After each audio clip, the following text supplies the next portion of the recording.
पश्चिम बंगाल की राजनीति एक बार फिर से उबाल पर है और इस बार वजह सिर्फ चुनावी हार जीत नहीं बल्कि बयान, कसम और सियासी रणभूमि का पूरा खेल है। बंगाल में बीजेपी की लगातार मजबूत होती पकड़ और हैट्रिक की चर्चा के बाद अब सियासी गलियारों में लेकर सोशल मीडिया तक सिर्फ एक नाम गूंज रहा है, ममता बनर्जी का।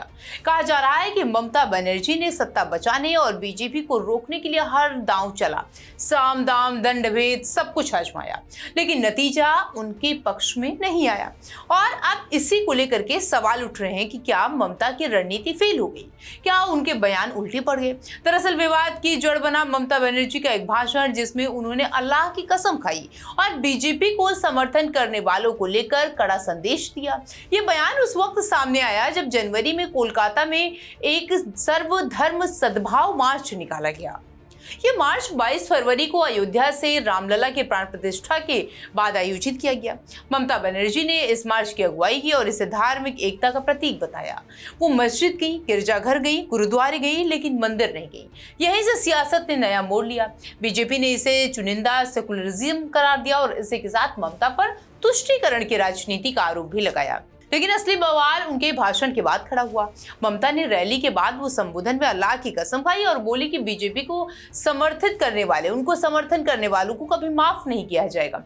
इतना ही नहीं, बीजेपी का यह भी दावा है कि उन्होंने काफिर शब्द का भी इस्तेमाल किया। इन आरोपों को हवा दी शुवेंदु अधिकारी ने, जो राज्य विधानसभा में नेता प्रतिपक्ष उस समय थे। उन्होंने सोशल मीडिया पर भाषण का वीडियो शेयर करते हुए दावा किया कि ममता बनर्जी ने बीजेपी समर्थकों को निशाना बनाते हुए विवादित शब्दों का इस्तेमाल किया है, उसका प्रयोग किया है। ऐसे में अब सवाल यह है कि क्या सिर्फ राजनीतिक आरोप है या सच में बयान की यह भाषा मर्यादा से बाहर हो गई है। बीजेपी ने इस पूरे मामले को बड़ा मुद्दा बना दिया। पार्टी का यह कहना है यहाँ पर कि मुख्यमंत्री इस तरीके के धर्म के नाम पर कसम खाना और विरोधियों के लिए अपमानजनक शब्दों का इस्तेमाल करना लोकतांत्रिक मूल्यों के खिलाफ है। और इसी के साथ वही टीएमसी की तरफ से बचाव भी इस पूरे मुद्दे को लेकर के किया गया था। ममता बनर्जी ने बयान को तोड़ मरोड़ कर पेश किया गया, ऐसा कहा गया, और उनका मकसद सिर्फ शांति और एकता का संदेश देना था। यह भी उस दौरान सफाई में कहा गया था। लेकिन राजनीति में धारणा ही अलग हथियार होती है और ये असली हथियार भी मानी जाती है। फिलहाल धारणा यही बन रही थी उस समय कि ममता बनर्जी का ये दांव उल्टा पड़ता हुआ नजर आया। बंगाल की जनता के बीच भी इसको लेकर दो राय साफ तौर पर दिखाई दिए।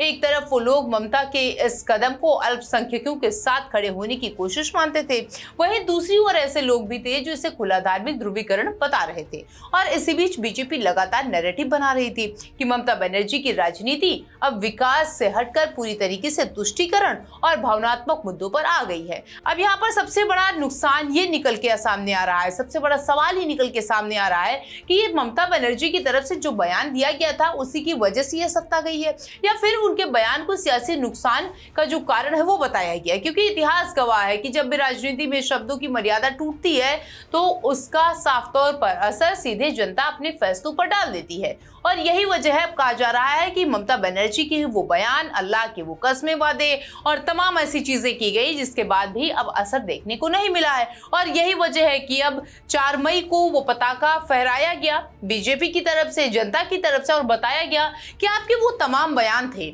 जिनको जनता ने देखा, सुना, और उसके बाद भी वो अल्लाह के कस्में, वादे भी काम नहीं आए और इसीलिए ममता बनर्जी को सत्ता से हाथ धोना पड़ा।